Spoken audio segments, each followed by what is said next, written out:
Welcome to Ignite the CEO Within, the podcast where we dive deep into the minds of top business leaders to ignite your inner CEO. I'm your host, Mark McFatridge, founder of Quaid, and with each episode, we bring you inspiring conversations with CEOs and business owners who share their experiences, insights, and lessons learned along the way. Get ready to be motivated, empowered, and equipped with the tools you need to succeed in your own leadership journey. Let's ignite the CEO within you. Welcome to another episode of Igniting the CEO Within. I'm Mark McFatridge, founder and CEO of Quaid, and I am really looking forward to this episode and hanging out with you all today. We've got a bit of a hot button topic for you today. Tech ethics is the topic, and with the growth of artificial intelligence, ethics and technology is a whole new issue that changes almost daily. Today, I get to hang out with Denver Abernathy, co-founder and CEO of Promethius Consulting, which is an outsourced IT firm here in Indianapolis. Denver is a Quaid ally. He's, I don't know, you're starting like year 3 as in it within the Quaid community, and which is not bad for somebody who had no idea what he was getting himself into when he started. Denver, welcome to Igniting the CEO Within. Well, thanks for having me. I'm glad to be here. Yep. Looking forward to it. Hey, you launched Promethius about 20 some odd years ago, 26 years ago almost. Walk us through that journey. Like how did that come about? Okay. Well, by accident mostly. I've listened to a few of your other podcasts, and I understand now that I'm not alone in this kind of accidental entrepreneur thing, but I started out, I graduated college back in 1994 with a environmental science degree from IU. And when I graduated, they had a hiring freeze at the government, and that was pretty much what I was trained for. So I had to kind of scramble. I ended up getting a job at Indiana Healthcare Association, which is just a trade association for nursing homes in Indiana. And they were trying to initially help me get introductions into their government contacts. And that kind of worked. And then didn't take very long before I realized I kind of like this more than what I went to school for. So I stayed in the association business for the next 6 years. And along the way, I just kind of became the IT guy because they didn't have an IT guy, and I was the youngest, so I understood PCs a little bit more than they did. They sent me to get some classes, and I studied with some other vendors and so forth, and eventually just kind of started doing it on my own. And then a lot of the members, board members and so forth, started having me kind of work on the side, and before I knew it, that was taking too much of my time to do the other thing full time. So I ended up leaving and keeping Indiana Healthcare Association as a client, but taking on other clients as well. So that's how it started. And then in 1999, Tony Val and I decided to just kind of incorporate this thing. And at that time, we were also building websites, which we don't do anymore. But he was doing most of the website development, and I was handling most of the computer networking and consulting type jobs. And one thing led to another. Here we are, 26 years later. That's crazy. What was your major in college that you had kind of a defined path? I was a SPIA major, so I was environmental science and kind of a biology background. So no IT. I took maybe 2 computer classes in college. so I really thought I would be working for DNR or some other agency. So that opportunity presents itself, and you took it. But was that in your blood? Like, did you have family members that were entrepreneurs or business owners, or talk more about that even before college? I came from a kind of a long line of construction and farming folk, and they were always entrepreneurs. My dad had several businesses. My grandfather had a construction business of his own for a while. They kind of sold their business to go into commercial construction, kind of in the union trades, and they were asked to do so because they were kind of short of carpenters. So they both went in together and did that. My brother also, he had his own construction firm. He went to Purdue and got a construction management degree, and he did that for a while. He kind of bounced between things. So yeah, it's in my blood, but I'm kind of the first one to get out of the construction world, I think. Is that right? So growing up on a farm, when you look at the things that you learned there, can you apply any of those to, kind of going out on your own and launching your own company or where it comes today? Yes, I think. To me, the biggest thing I learned on the farm was just figure out how to get it done. I think when you're Right. when you're on the farm, especially we were a very small rural farm, and there weren't really opportunities to stop and go to town and have somebody fix it for you. You had to fix it, and that troubleshooting, I think, has really made me successful in working with computers and really anything IT, because a lot of times, to me, it's inherent that one step logically leads to the next and the next. And I feel like that's common sense. But then I've found over the last 26 years that that's not necessarily true. Right. It's not all that common. It can be taught, but we really know, for instance, to look for people who have that kind of just instilled in them to think logically through that problem. And we've worked with a lot of people with farm backgrounds, and because I think it comes from that a lot. Yeah.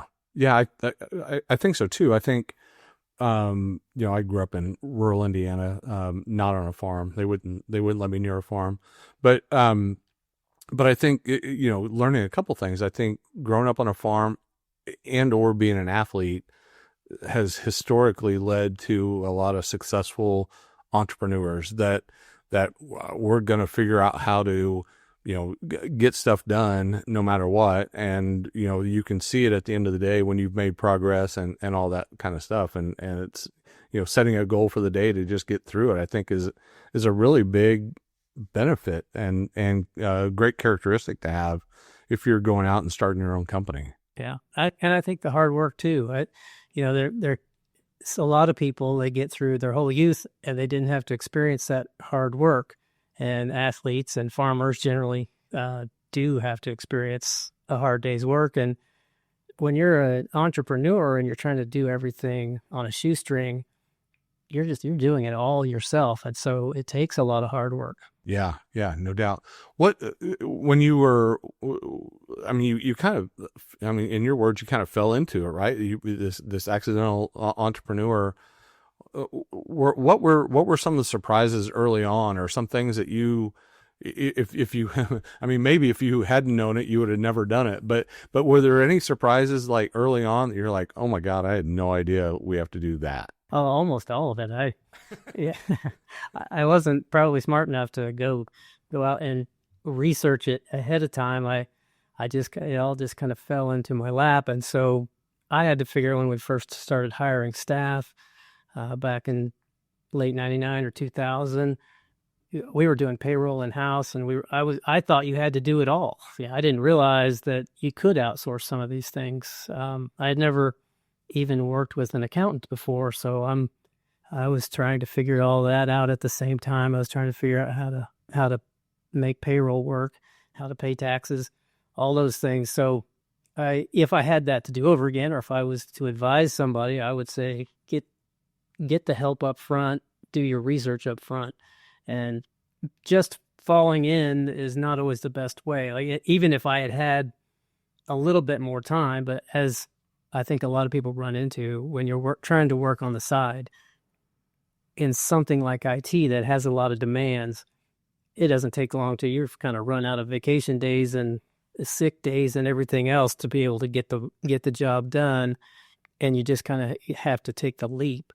But I really wished I had taken a little more time up front to learn what business was all about. Yeah. Well, it might have scared you off, so it's probably better that you didn't. Yeah, that's probably right.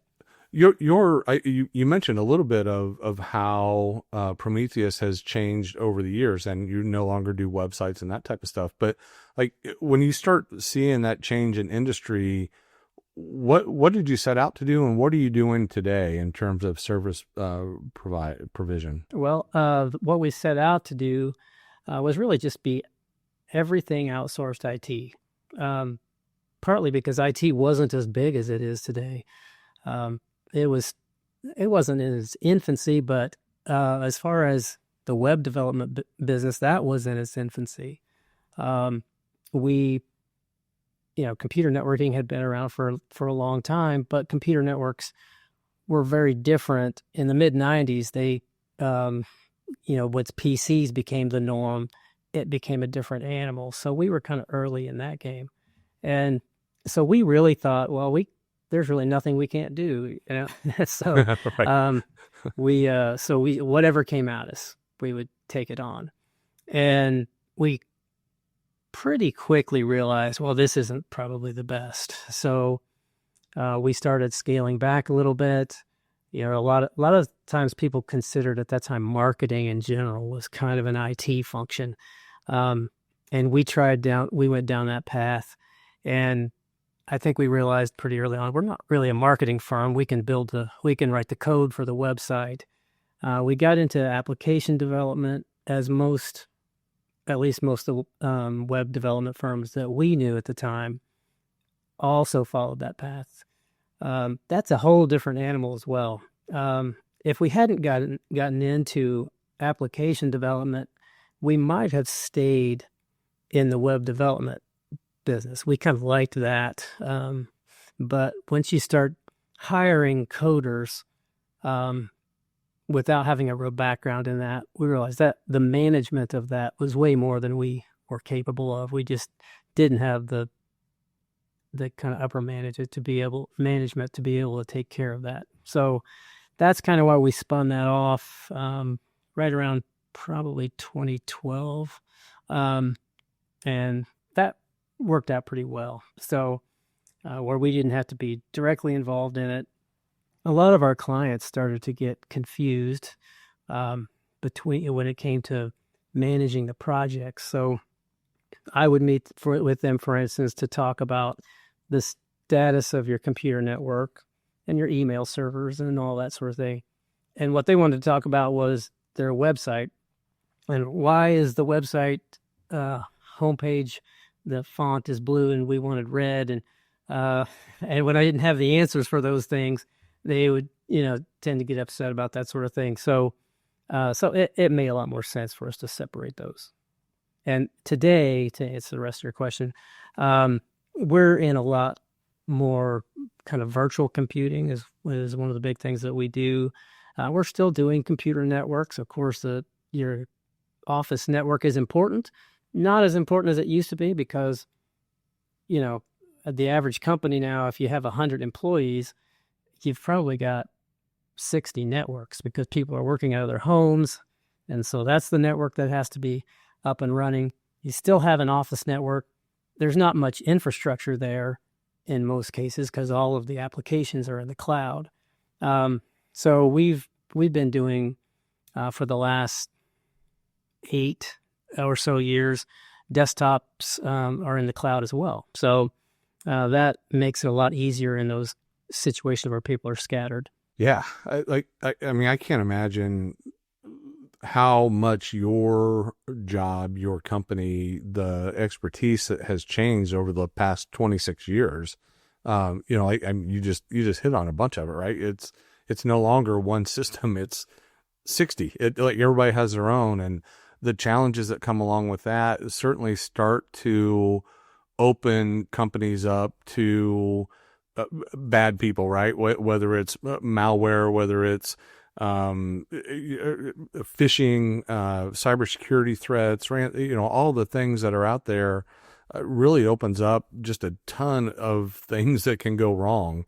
And so how do you even keep on top of all that and put in the safeguards to keep the bad stuff from happening? Oh, there's 100 different things you have to do just to know what the next threats are. But being part of other IT groups, publications, researching, if you sometimes, unfortunately, it's there was a bad actor and it hit you hard, and that's how you learned about it. Yeah. So there's some things you just unfortunately don't hear about ahead of time, but you have to become an expert on it very quickly. And it is changing all the time. This arms race between the people who are trying to fight the bad guys and the bad guys themselves, and we're just a lot of times stuck in the middle. It is kind of, I never really thought that I would be in the kind of law enforcement business of of the way these criminals are attacking our clients every day. And so we've had to learn how to battle these seasoned criminals. And it's unfortunate because I do believe there's probably more help that could come from the federal level and so forth as far as fighting these criminals. But until that happens, we're the guys kind of on the front lines. And so it's just a constant battle. And, we so far, I'll knock wood, but it feels like we're staying on top of all that, but it kind of comes in waves at you as far as when the bad guys come up with something new, you're really scrambling to get on top of it. We'll dive back into the conversation in just a moment, but first, a quick word from one of our strategic partners, Ice Miller. For more than a century, Ice Miller has helped clients navigate the full range of legal and business issues they face. Whether it be in the boardroom or the courtroom, our lawyers have evolved with the marketplace, providing sound counsel when you need it the most. Though our Midwest roots run deep, we serve clients from coast to coast and bring to bear international capabilities and insights. As a cohesive team, Ice Miller stands ready to provide cutting-edge legal solutions tailored to you. Learn more at icemiller.com.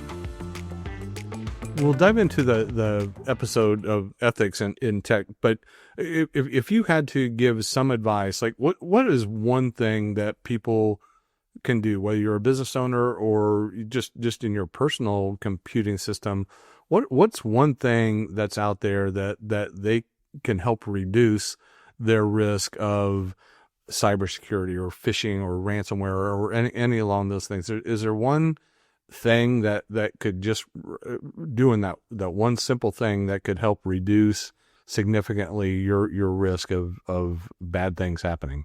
If I had to pick one, I would say education.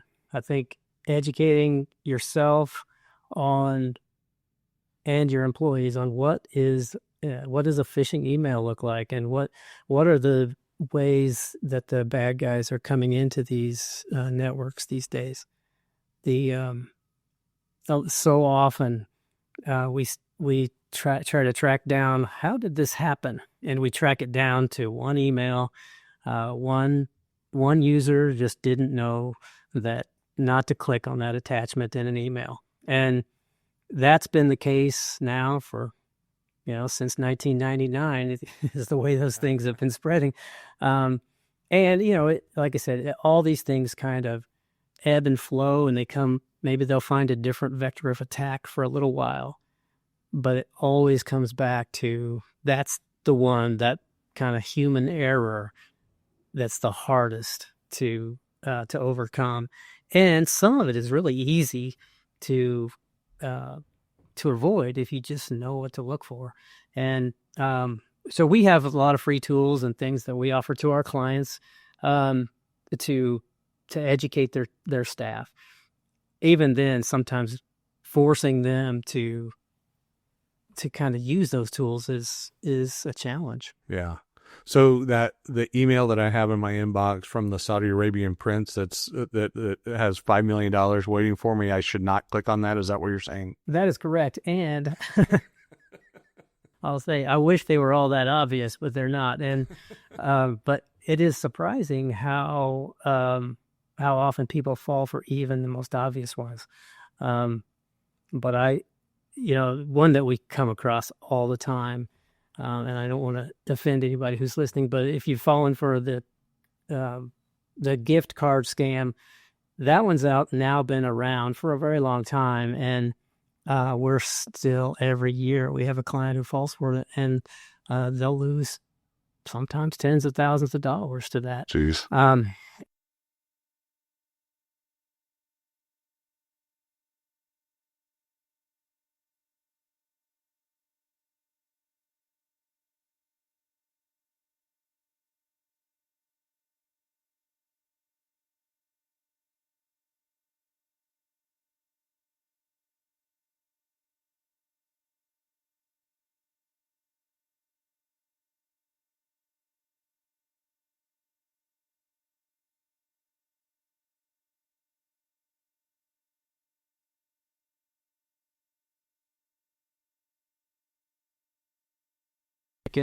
They can get them to fall for it. And Yeah. so we're saying that a lot of that IT training has to happen as part of an HR onboarding process. Yeah.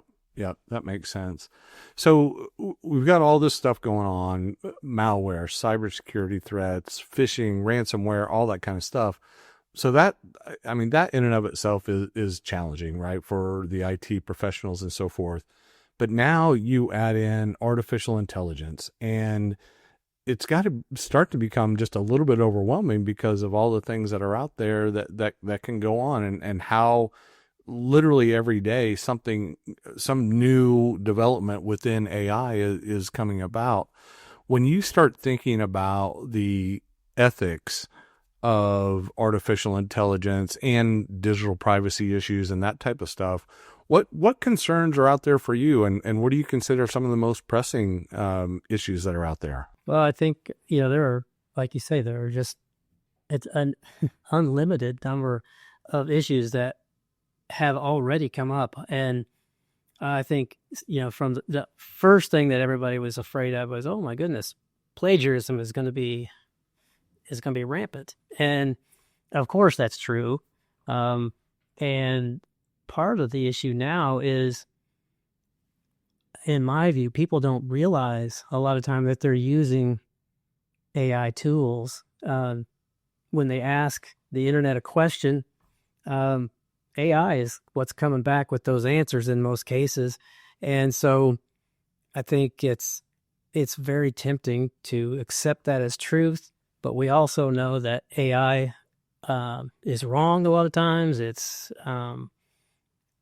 lies sometimes. There's lots of things about AI that is dangerous. So we have to worry about how people are using it, educating them on when they're using it. And I think avoiding even things like accidental plagiarism is important. But that's really that's just the beginning because, I think that we've got the problems with criminals are using that AI to write their code. And so that's now heading as fast as the legitimate AI. And so the bad guys are going to be faster probably than the cops because they're not as savvy at using those kinds of tools. So I think there is a real danger of the new cyber threats are going to be a lot smarter than our fathers' threats were.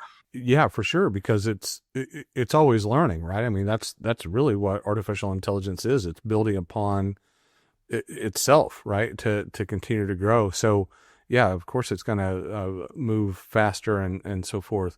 Are you seeing any of your clients starting to expand their practices, their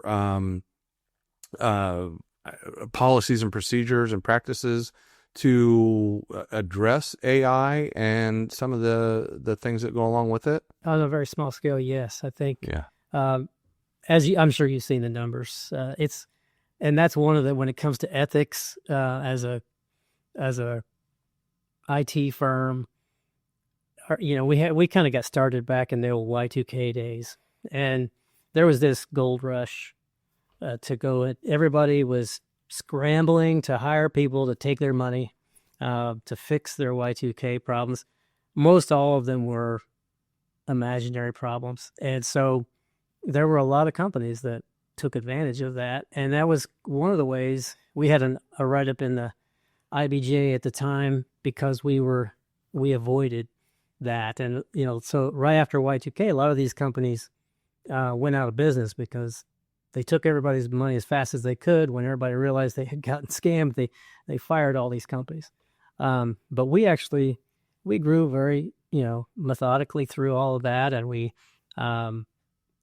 advised our customers in the right way to, hey, let's not panic. You might have a few things that are going to be problematic. Let's just do a little research and find out, and not go after let's go just squeeze as much blood out of this turnip as we can. Yeah. And that's the way I think that AI is right now. 80 to 90% of companies, when they did the research last year, what are you going to spend all your money on? It's going to be AI. But so many of those companies don't know what AI is. So how do they know that that's what they need? But there's going to be a lot of people out there trying to take their money for it. So what we're trying to advise is, let's take this slow and let's learn what it is, and let's learn how you can use it to build efficiencies into your company. But don't make this mistake that most companies now are making, most small companies, of equating AI, at least in the language, to just application development and integration. All the things that IT has always been, they're replacing all those words with AI. There's no doubt that AI will play a role in everybody's business in the next 5 years. But are they going to be spending the money in the next year to develop AI applications? The answer is probably no. There's going to be opportunities to take advantage of that, of the AI, but let's just talk more about efficiencies, and then not try to force ourselves to back into this AI solution. Mm-hmm. Yeah, no, I think you're right. I think it certainly gets tempting, right? With literally changes every day, and almost a panic mode of, okay, or FOMO, right? Of what am I missing out on? Everybody's talking about it. I need to do it, but that's as easy a way to get you cross-eyed as not doing anything and being behind. And so I like your thought of, let's just see where it's going to go. At some point, the change, I don't know if it's going to slow down, or I guess at some point it will, but man, it's on a fast track right now, and it's changing every day. And so at some point, when you can figure out how and where it can be beneficial to you and or your company, then you're just going to have to put a stake in the ground and say, this is the application that I want to use. This is how it's going to benefit us, and this is how we're going to implement it. And then, if the technology changes in 3 weeks, that's okay. You're still moving forward at some point, right? That's right. And I think you had mentioned earlier the idea of policies, and we're starting to work with some clients on development of policies for AI. I think in some cases there's the boilerplate policies, is a fine way to start, but it really needs to get to the heart of AI is going to be integrated in everything. So you can't just outlaw it. You can't say You can't use AI because everybody's using it when they talk to Siri on their phone. And so you have to recognize that it's already here, it's already in use. And so what you have to do is talk about the various tools. Which ones do we want to not allow? How do we want, when it comes to our business, what are we going to allow in the day-to-day usage of it? And then if you have departments that are starting to invest in it as far as programming and so forth. You need to be on top of that and find out how are they using AI, what engines are they using. There's all this, this kind of news and propaganda and everything floating around about AI, and this is a dangerous, the Chinese own this, and so therefore we have to be careful of it. Some of that might be true, some of it might not, but you kind of have to be aware of what your employees are doing. So often we find there is no structure around it right now at all. Almost every employee is using it in their job, sometimes daily, and the top brass doesn't even know it's happening. Yeah. Huh. So awareness is where we start, right? What's out there? What can we do? How can we use it? How's it going to benefit us? What are our risks? That type of stuff. Let's start there and start to build from that point on. Man, we could there's so much that we can unwrap here. Unfortunately, we get limited to about 30 minutes or so on this episode. So we're going to wrap this up for this point. But before we do, one of the things that I've really enjoyed doing is kind of getting inside the heads of our guests and asking them for their I believe statement. So Denver, if I looked at you and I said, man, what is it that you believe? What is that? Well, I've been listening to some of your other interviewees talk about the I believe statement, and I thought what I would do is talk about what I believe as an entrepreneur, as if I'm advising others who want to be entrepreneurs. And love it. So I thought I'd go with that. So I believe that every problem in your company is not a threat to your company's existence. When you're first starting out in business, it is so hard when a problem presents itself to not think of this as this is life and death, and my company's not going to survive this. And you have to get to that point where you can trust the numbers and realize I've got enough runway here to survive this. I just need to methodically think my way through it and get to the other side of it. But when you're in the thick of it, especially a young entrepreneur, or any time you're new to the entrepreneurial world, yep. And I do talk to quite a few colleagues who are new in the business, and I can see that this is happening to them. They're sweating it every time there's a new problem. Yeah, I love it. And again, I think, we talked about it early on. It's like when you were growing up on the farm, right? Look, yeah, this is bad, but we got to figure it out. Like, we don't have a choice. Let's just figure it out and pin our ears back and go at it. And, I've been using the phrase lately, always forward. And I think that ties into kind of exactly what you're talking about with your I believe statement of, it doesn't matter how we got here. We know we don't want to be here anymore and we want to go this way. So let's just figure it out and get after it and go. So, man, I really love that. I love how you took that and made it your own. I appreciate it. Denver, I'm so grateful and thankful to have you part of the Quade community. It's been a blast getting to know you over the last 3 or 4 years, and look forward to so much more. So thanks again for being on here and sharing your insights and knowledge on tech ethics and everything else, farming and everything else that we got to talk about today. I appreciate you. Well, I appreciate you too. Thanks a lot. I appreciate it. All right, man. Well, folks, we have done it again. We found another accidental CEO entrepreneur. As we've talked about, there are literally thousands of ways to make your way into the CEO role.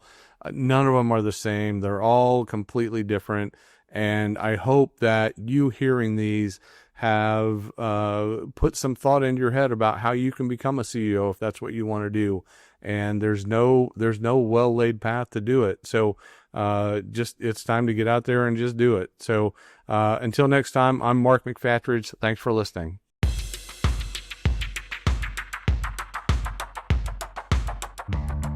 Thank you for joining today's conversation. If our discussion has sparked your interest in our community of unapologetically authentic leaders, head on over to QuadeCircle.com, where you can learn more about Quade and take our exclusive CEO Mindset Assessment to help elevate your leadership journey. Remember to subscribe to our podcast on your favorite platform and leave a review to help us continue delivering valuable insights and inspiring stories from top business leaders.